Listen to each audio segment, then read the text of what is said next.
Is the imperishability of our data and personal information a kind of Faustian agreement where we've traded immortality for our soul? Welcome to the neutral ground.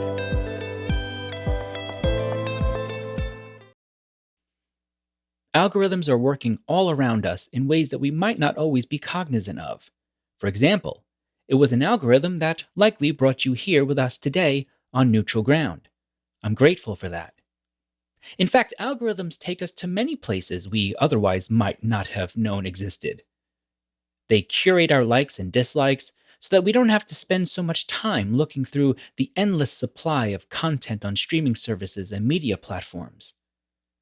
But there are also side effects to algorithms as well, ones that we need to address through careful human communication. This week, our guest is Dr. Elena Esposito. Elena is a theoretical sociologist working with sociological systems theory. She researches in many topics, including memory and forgetting, sociology of finance, fashion and fiction, and the theory of mass media. Her most recent focus is on the social impact of algorithms and changes in artificial intelligence. Today, we're going to be discussing her brand new book, Artificial Communication: How Algorithms Produce Social Intelligence. The good news is that none of our communication today will be artificial. However, I am still subject to the algorithms. So if you have not yet done so, hit the subscribe/follow button, leave a kind rating or comment where applicable, and don't be afraid to send me an email through theneutralgroundpodcast.com. I love hearing from you. I hope you enjoy my conversation with Dr. Elena Esposito. Elena, welcome to the Neutral Ground. How are you doing today? Very well, thanks. Well, we're spending much of our time at least, discussing your brand new book, Artificial Communication: How Algorithms Produce Social Intelligence. But before we dive into the specifics here of the book, what prompted you to pursue this particular study at this particular moment in time? Well, actually, I've been thinking about the shift from artificial intelligence to artificial communication since long, but I lacked some empirical ground to develop the argument. And the last 15 years, with a new combination of new machine learning algorithm up to deep learning algorithms and the use of big data, it seems to me that the way to deal with the spread of information in the web, for me, it's a clear example of a new phenomenon which is much closer to communication than to intelligence. Yeah, absolutely. You make a great case, for it, and you do so right at the beginning. So let's dive into this actual distinction here between artificial intelligence and communication. You write at the beginning of the book, what we can observe in interactions with algorithms is not necessarily an artificial form of intelligence, but rather an artificial form of communication. So, two questions. One, let's try to distinguish the difference there for the audience.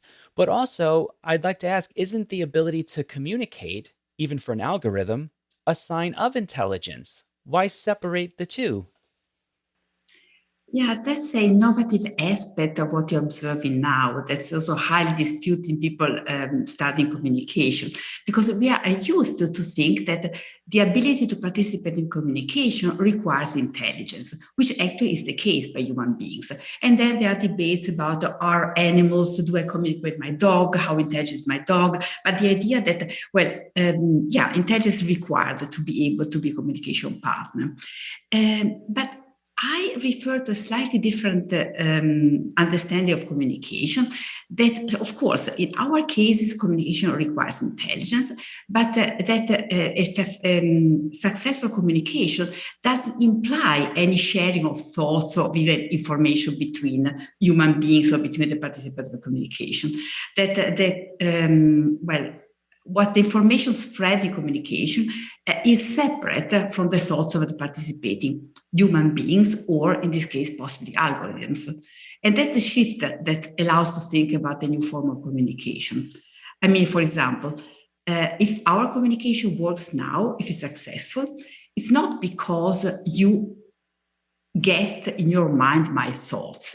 You just get a stimulus that prompts you to develop what is only are your thoughts and your particular information. So what we share are just, we say, let's call data or clues or a stimulus something that irritate each of us to develop our own form of information. And that's, for us sociologists, is an amazing form of a coordination between independent human beings.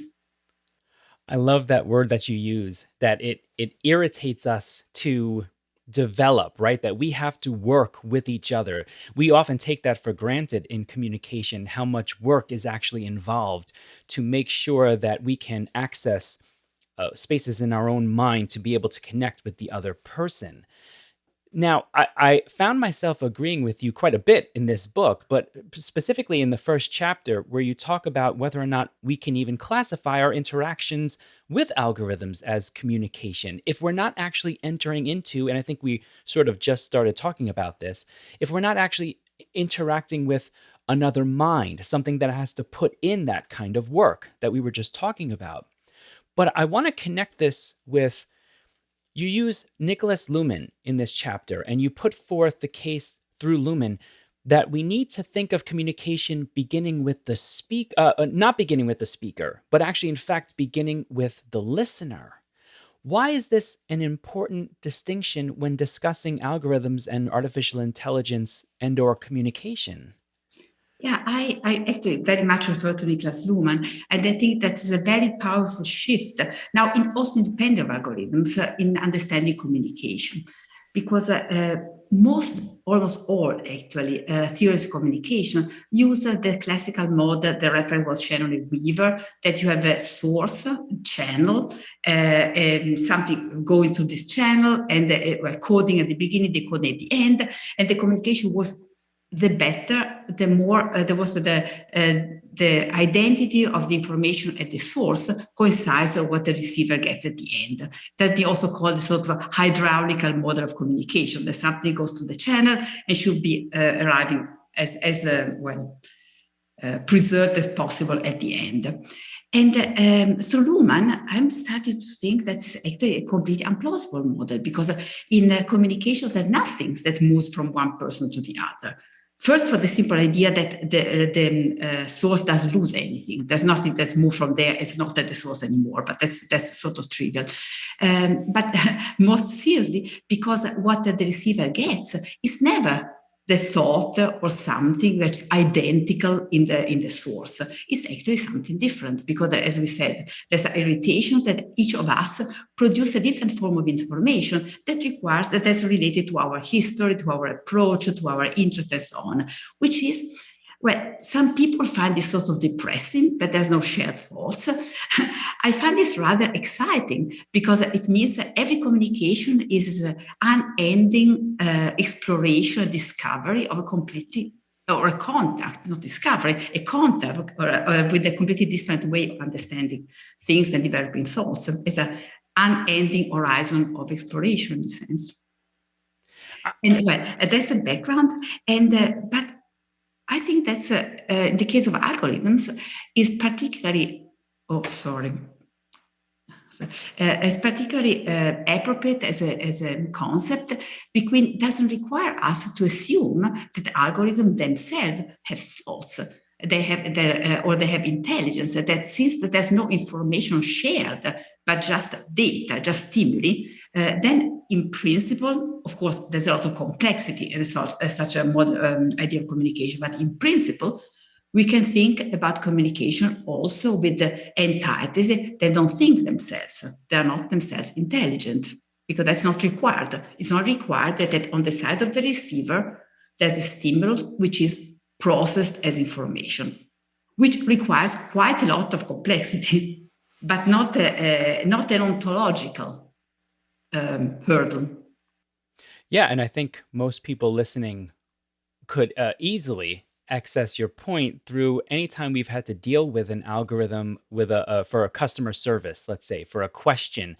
And oftentimes we'll ask the question, and again, we don't realize this kind of subconsciously, but with human to human interaction, We even, dare I say, expect the work of the other person. We expect them to, even if I don't communicate my thought uh, as best as possible, as accurate as possible, we want their help to draw the idea out of us as clearly as possible. And anytime you try to do that with the algorithms in customer service, we just become incredibly frustrated because there's no work. And therefore, we can't even appreciate that communication that we spend with the algorithm. Interesting. Now, like many, yeah, please, please. Yeah, because I think of course, there's a fascinating insight, and that's absolutely right. But I have the impression that nowadays there are cases where the algorithms or bot give us the impression to be able to do that, to be able to adapt, to be able to sort of, with the impression that we have that the machine understands us and reacts to us, because this is in the beginning of the book, I mentioned this case of this algorithm that produced text and also complete, the elaborate version of autocomplete, where the algorithm completes a paragraph, also in the text, as if there was an author doing that. And it's amazing how good they are. And it was a case of the author from the New Yorker that said, actually, this algorithm writes in the style of the New Yorker, writes in my style, and finishes my sentence so in such a creative way that I realized that not only it finished what I would have thought or would have written, but even what I would have liked to write, I would have thought about. So I think that's the reason why now people talk about the revival of artificial intelligence after winters and springs and so on, because as a user, one really has the impression the machine is a communication partner, intelligent as a human being. What fascinates me is that's why, for example, the question of the Turing test, of course, the machine passes the Turing test every day, because the user never has the impression that we very often don't even realize that we are communicating with a bot. And if we realize it, we often don't care. And that's really a big shift. But I think that if you look how these algorithms are working now, it's fascinating that the result is as if they are good communication partner, as they are intelligent there, but they're not intelligent. They don't want to be intelligent.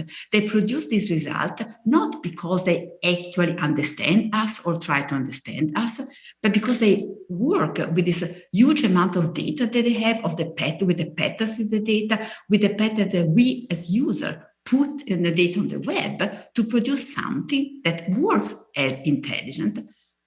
Without need of being intelligent. They don't even try to do that. That's why they're so effective. Yeah, and I'll be honest, whenever I'm sending an email either through Google, through Gmail, or even through Outlook, I have a kind of I have a weird reaction when it tries to finish my sentences. I tend to resist it, and I dare I say, I even almost take offense to it, which is probably not healthy on my part.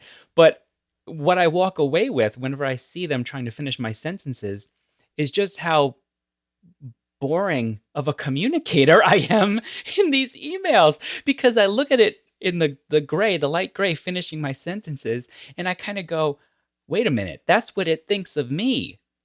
It thinks this is exactly how I should finish the sentence. And so I kind of take umbrage with it. And I want to, no, I'm not going to finish it that way.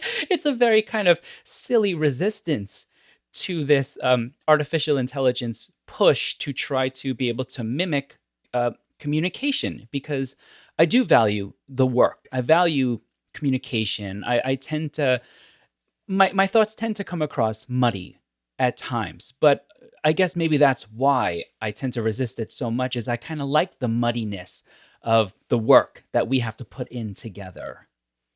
Yeah, but I think, of course, I agree completely. It was also my experience, of course, completely. But if you want to see it from a different perspective, much of the communication that we have doesn't have to be creative. In many cases, creativity is more of a burden than an advantage. We want to go to mail office or to get information about the tickets and so on, but there's not real creativity involved. If the machine understands quickly and efficiently what we mean, that's perfect. We might be irritated, but flip side of that, that of course that's something the machine cannot do because they elaborate all this, well, technical words, sociologists, contingency, this unpredictability, this creativity, if you want, guided by the intelligence, by the user, and they use it to, they bring to us again in a way that works as if they were creative. But they themselves cannot be creative. That's the meaning of the machine. Heinz von Förster said that all machines, they label the trivial machines, with the machine is creative. We are not really happy. We think it's broken. If my car doesn't behave as I expect, where I turn the key and it doesn't start on, I don't say it's creative, wants to sell me something. I think it's broken. We repair it, and that's how the machine have to work. Also, computers work in this way. So this production of contingency, this production, as you say, of madness, of really truly unpredictable new twists and so on, that's still our task. And if it does not our task on every step of communication, that's a question of our sensibility, if we think it's positive or negative. Yeah, and so let's talk a little bit about how artificial intelligence, artificial communication is able to sort of amass this kind of data that it needs to be able to even just give that one-way communication with us. Like many people, every so often I will get pulled into a good top 10 list online. Things like top 10 horror films or top 10 songs from the 1980s, that kind of a thing. But you very convincingly discuss in your second chapter that lists, were actually quite important in a pre-alphabetic writing, history.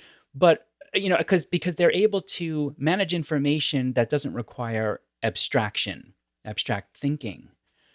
And lists seem so simple to us today, but you argue that they're actually quite important for algorithms. Why is that the case?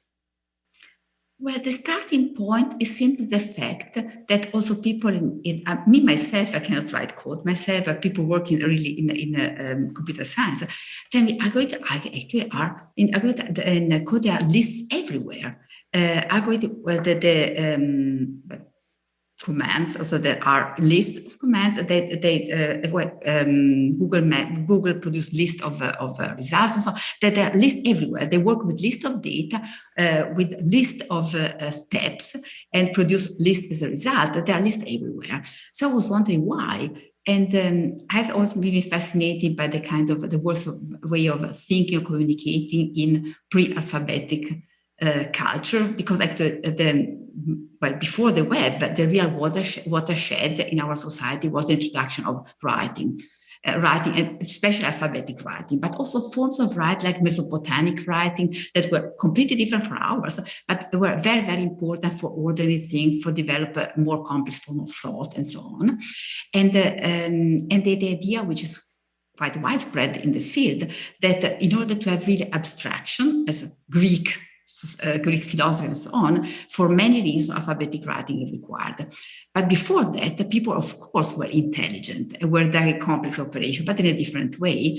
And lists and tables that they have in Mesopotamia are a big, big help to develop complex ordering operation, without necessarily abstracting, without necessarily, as we say, reasoning in the complex way. And so I try to make a parallel between these two things, that the idea that lists are, well, not connected with abstraction, but are extremely useful, because even without abstracting, you can do amazing things. And I was looking throughout the book to forms of organization of data, organizational structure that can be found without being formative in information. How can you use this structure to produce some other thing that are not necessarily meaningful for the algorithm, but are meaningful for us, for the receiver? At least seems to me a very good example, because they have this sort of ability to be informative without necessarily requiring abstract thought. This actually brought me back in time a little bit, because my first college degree was actually in computer science, and I used to tutor in computer science. And I had a student one time bring this amazing kind of assignment where she had to develop a program that acted like a psychologist. And what it was I helped her code the program and walk through it, but she would list certain things, like certain questions for the beginning part. How are you today? Are you sick? That kind of a thing. What is your sickness? And we had to code different levels of lists, all just basic lists. And the funny thing is we had a conversation. It turned philosophical because we had a conversation about the fact that the lists, whether you wanted to or not, always led the user towards something that it wanted, something that it could handle. So even just the first question, which was, again, something like, are you not feeling well, presupposes you're here because of that. And so even if you aren't, and that just made me think, you're reading that chapter, made me think again about how much power is actually in the list to be able to move us. Yeah. But that's now independently of now the reference to agree, but lists are everywhere in our society, and much more also in the last 20 years. So one tend to connect to think why and how it's connected with algorithms. But in our field of sociology, there's a very interesting research about the spread of rating and rankings in our society, which of course they existed before, but not like now. Like the rankings of everything, basically, but from university to wines, restaurants, pizza toppings, films, movies, books. We think much more in terms of rankings, which are extremely informative, because through a ranking, also a stupid one, you get always at least information. Something's on top and something's below. And this comparison is immediately informative, is a minimal way. So that's a really powerful way of dealing with information. Plus, the example you mentioned with your student, of course, everybody knows this, the case of ELISA, the program developed where the machine was simulating psychological consultant. And it's fascinating. How simple it was, but also tells us a lot, not only on the machines, but on communications. Because as you say, if people, many cases, if people listens to us and gives us a reaction, we are creating the meaning of the conversation. That's how we refer to the receiver. How much of the communication is that the person, actually Eliza, in this very simple way, was apparently very effective. People felt good. Talk with a machine, which actually answered very simple, with a very limited list of possible replies. Well, what's your relationship with your mother and these kind of things? Yeah. They always work. Yeah. Well, and so I moved from computer science into literature, and this is going to connect now with something you talk about in chapter 3. And I was trained, and I still use close readings in the classroom to work through literature with my students and other forms of writing. But you write in this 3rd chapter, you make a distinction here between close reading and distance reading, and you talk about how algorithms use distance reading. So can we begin by just kind of distinguishing the two forms of reading, how you're using them in your study, and then talk a little bit about how it impacts our relationship with algorithms, that algorithms use distance reading? Actually, I think close reading and distant reading, I can say it's a great distinction because it's not mine. I'm not flattering myself. It's the distinction introduced by Franco Moretti, and to label the way literature departments are working now, and where in many cases I oversimplify. People don't really read book. They also read book, but they have a way of dealing with literary text, which is sort of delegated to computers. So Moretti says, we don't read a book, we read 2,000 books. So the machine is fed with all these texts, not even books, text from every source, to find some instructive feature that, of course, the reader, the scholar can elaborate. For example, how the titles are connected with each other, so how some words have frequencies, how some words are connected with others that apparently are not connected with them, with the meaning of them. So that one sees surprising, interesting, informative new patterns in the text. And I was thinking about communication, and this way of reading, dealing with text is actually very strange to label as communication, because well, reading a book is, of course, communication. Even if you are communicating with a person, I can read Plato now, we are communicating with a person which is dead like 2,000 years, of which we understand very, very little, which probably, or understand, we understand, but we don't know the context. And very likely the person meant what he or she wrote in a different way as we understand it now. But in any case, communication works in the way we're describing. It triggers something which is informative for us, and which we refer to the intention of the producer, even if we don't know it. We know someone wanted to tell something. I don't know what the person has in mind, but it's different, like looking at the stars and so on. We attribute to the intention of someone. And what happens now with the computer is not actually, it's a different form of communication, I would say it's difficult to label as communication. It's a new phenomenon where these texts are used as sources of distinction, as sources of possible structures, which don't relate in this form to the intention of someone. If you are elaborating 2,000 texts, whose intentions are you referring to? Yeah. And just to extend upon this a little bit, because I actually, when I finished the book, I actually went back to chapter 3 and reread it, because by the time I got to the end, I had changed my mind about something that you wrote in chapter 3. In chapter 3, you write, and this connects with this close and distant reading again.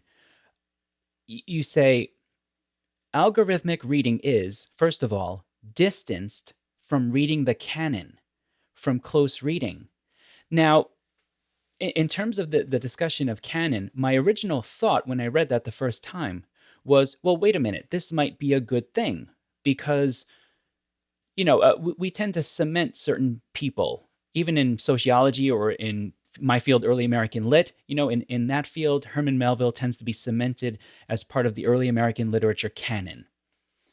But what if algorithms could figure out that, okay, more people right now are actually reading Catherine Maria Sedgwick, let's say. And therefore, this idea of canon, which sometimes becomes a source of contention, algorithms could possibly help us to figure out, well, maybe canon is fluid and we can move in and out of certain spaces. But by the end of the book, I kind of changed my mind on that a little bit. And I thought, well, wait a second. I'm not sure I like the idea of algorithms telling us what canon should be. I think that's something that we need to grapple with and argue about at times with each other, because of the many reasons that you cite, that the algorithms are not really putting in any work. And just as much as they read trends in our lives, they actually quietly create trends as well. They do. And so I'm not so sure that I like that idea anymore of them kind of dictating canon. Does that make sense? Oh, absolutely. It makes a lot of sense. And all this, there's also the attitude of sociology. All things are different sides. Nothing's really only positive or only negative. We try to understand what's going on and try to find out a sort of trade-off or balance of positive and negative aspects. But on that, I really agree with you, because I think, well, that's a positive aspect, and that's what Franco Moretti and the entire debate about distant reading highlight, that we are actually, the canon is needed, because you want to talk about literature, what is needed for human beings. You cannot read everything what was produced, even referring only to the printed press. There is, of course, it's overwhelming. And so there are some things that, for reason that I'm not a literary scholar, but literary scholar study, some books or some text become a reference, and of course you can expand, it can be broader. It becomes a way to talk with one another, because otherwise there would be no reference point to develop the conversation. Like, as long as we have human beings reading, a canon more or less is needed. But of course, much gets well, we can still keep the canon, it can be useful, but as you rightly observe, there are too much that gets out of the canon, which can be valuable or interesting for many, many reasons. And algorithm can help us extend the perspective and see things that the human eye couldn't see for many limitations that we have. So it's actually, I can understand that for literary scholars, it's a really exciting perspective, which has to be combined, of course. The idea we still have to keep reading books, and but actually, yeah, because we have to understand it. I would say reading books is communication. This activity is not really communication, but can help us develop a different way to communicate, a different way to read the books that we read with a broader perspective and so on. So I think it's productive in a sense, even if it's not necessarily reading. But then I also share your worry because, well, the machines also the creativity work, and what are we doing now? And that's also that. Of course, there's a risk, but not necessarily because what you know, the machines work and find patterns, and they find too many patterns. They find an overwhelming quantity of patterns that often are labeled as spurious patterns, which is a spurious label actually, because it's spurious for us. Something spurious if we don't understand how it came about. But of course, if it's there, what is spurious or not? Spurious what we don't understand. So but actually the selection then is made by us. Because of all these patterns, think out the distant reading, the ones that will be discussed, the one we have like a communicative existence, are the ones that someone finds interesting for some reason, and the other one get lost. So this scholar says that again, it's like irritation. The algorithm makes proposals for the scholar, and then the scholar or the reader decides which proposals one selects, want to develop, and want to keep alive in the literary discourse. And that's not something that algorithm itself can decide. So I was not expecting to find a Nietzsche quotation in this book, but here it is in chapter 5, and I loved it. You quote Nietzsche's idea of the need of oblivion for life. And you've connected Nietzsche's notion of the need to forget with the fact that the web never forgets. And in some ways, that's a good thing, right? Because we're preserved in history, right? Now people can sing of the mighty deeds of Hercules and his 12 labors, and of the time that Debbie's cat locked her out of her car. But in a more philosophical sense, we have essentially achieved immortality, but at a price. Is the imperishability of our data and personal information a kind of Faustian agreement where we've traded immortality for our soul? Well, it would be a strange immortality actually, because what remain never cancelled are just data of information. So it's not exactly what we want. But more than for our soul, maybe we traded it for our freedom, for our the question is rather a question about privacy and so on. And well, as in many cases, Nietzsche was very, very clever at seeing the problem in advance, because for thousands of years, the problem of our society was also always the ability to preserve remembering, because in our not algorithmic way of dealing with information, what happens by itself that what doesn't require effort, doesn't require attention, is forgetting. Because normally we normally we forget, and we remember the special events to which we are more attentive or to which we devote more energy. We write it down. Books are, of course, huge apparatus for remembering, and other techniques that have been developed since antique times. And now the web seems to flip it completely the other way around, because that's the idea circulating in the debate on the web, which I found actually very interesting, that the burden had been shifted from remembering to forgetting now. Because dealing with the digital process of information, what happens by itself with no effort, no decision, no attention, is remembering. The web, or even our computer actually preserves everything. We have to decide to cancel some email, to cancel some data, because normally everything remains, which is, as you say rightly, a great opportunity, because we see the advantage of that. But of course, such unexpected development that has inevitably some negative effect that, forgetting, as Nietzsche said, is freedom. Is freedom for us, and is also connected with the ability to, as he said, reinvent the future. Because if you don't forget, we are sort of forced. The more you forget, the more you are open to something that comes later. In a sense, the more you are open to learn. And to learn unexpected things. And that's on the personal level is a burden. On the social level, of course, even more, because if we are not careful about the data that we put on the web, there are all these oral stories. The people have to are limited in their choice, professionally, private, or so on, for something that they carelessly put on the web when they were 16 or even later, whenever. A personal story here. When I was finishing up my my New York State education certification back in 2003 or 4, I remember I graduated with about 5 or 6 different people who were also completing that.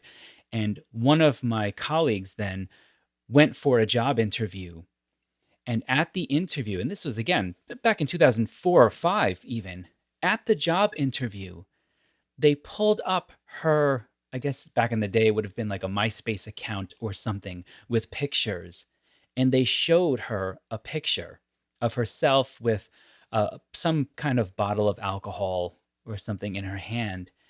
And they said, this is not really something that we would want to see in our public teachers. And again, your book kind of brought me back to that moment. And now, that's so long ago. At this point, so much more data is being preserved of ourselves. Something that I try to tell my students now, my young freshmen, is you've been building your data profile for a long time already.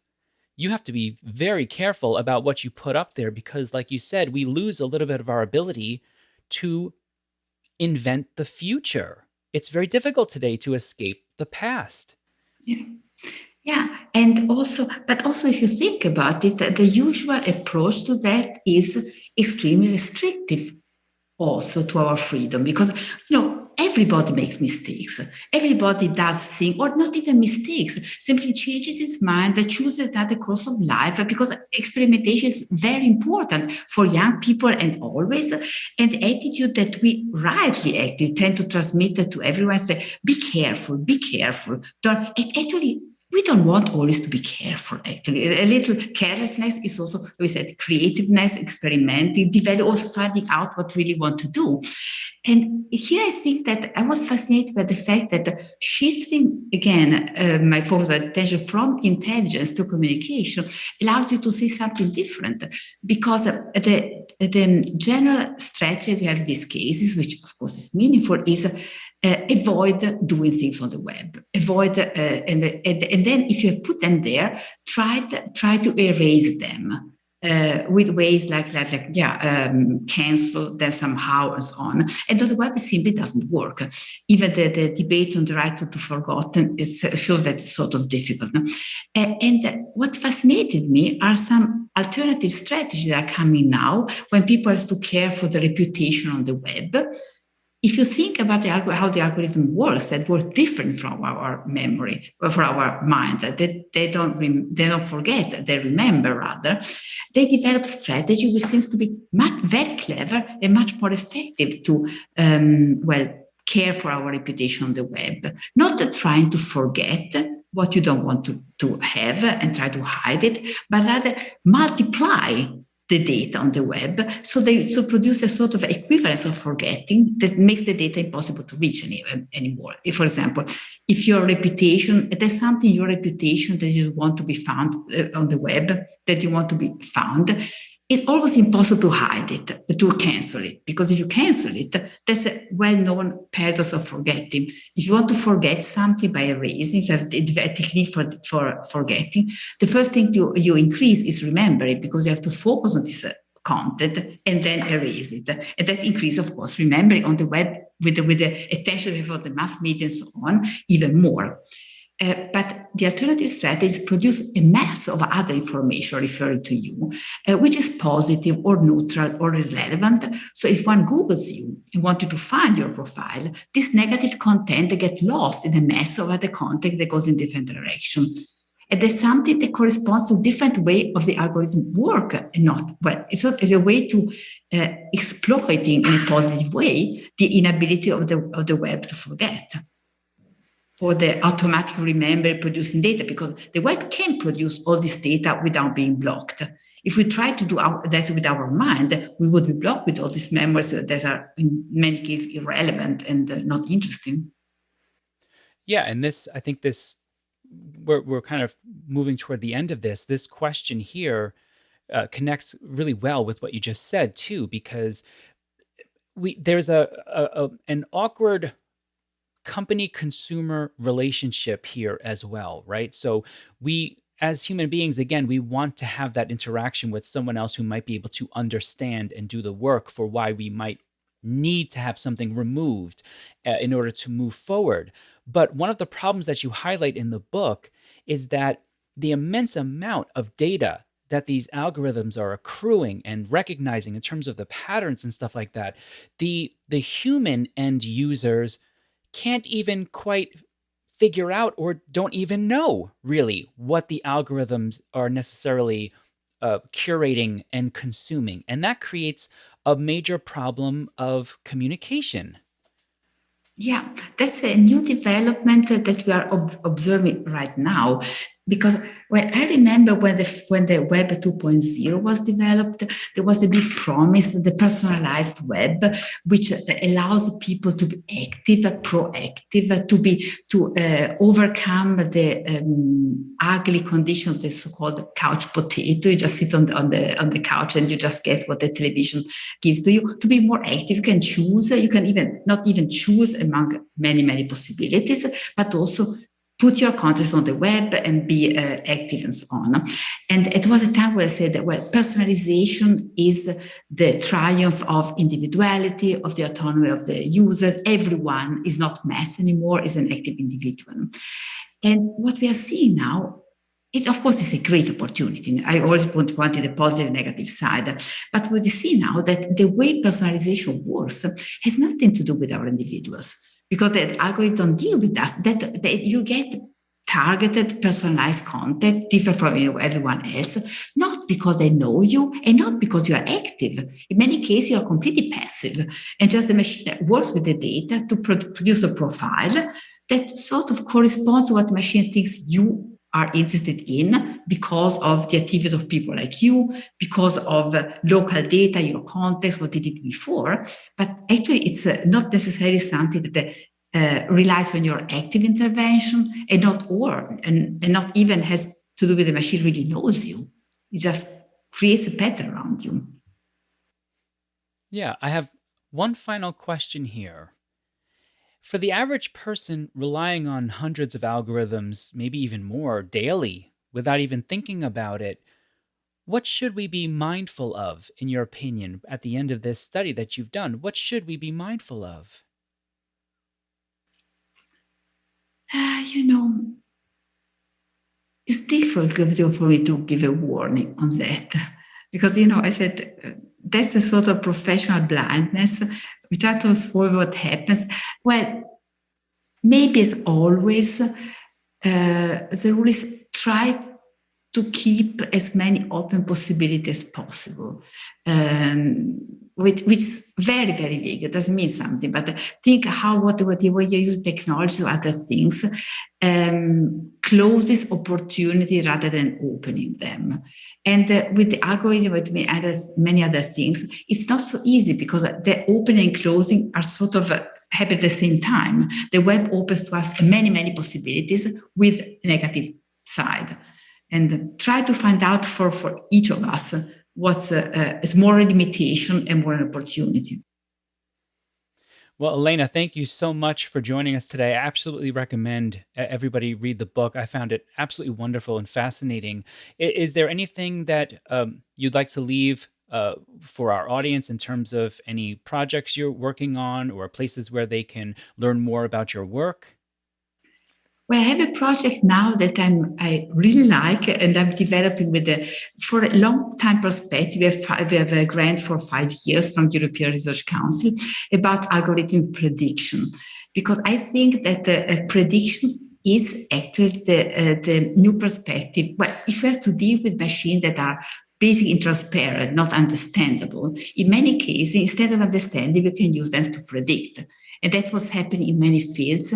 We focus on insurance, on medicine, precision medicine, on policing, so very controversial idea of predictive policing. But how can we use this not understanding machine to produce something that can make social sense and, of course, produce a lot of social problems also. But I think prediction is really, for me now, a really fascinating field. Yeah, I agree. That's wonderful. I hope we have the chance to talk about that in the future. Elena, thank you so much for joining us today. It really was our pleasure. Thanks so much. It was really, for me, a great pleasure. Well, I hope you enjoyed my conversation with Dr. Elena Esposito. If you did, consider checking out her work using the link I've provided in the episode description. And if you haven't yet fed the algorithmic god, please consider doing so by subscribing or following the podcast, liking or commenting where applicable, and sharing an episode with a friend on social media. The algorithm itself might not care, but know that I appreciate it on a human level. Until next time, try to keep one foot firmly planted on neutral ground. And have a great day.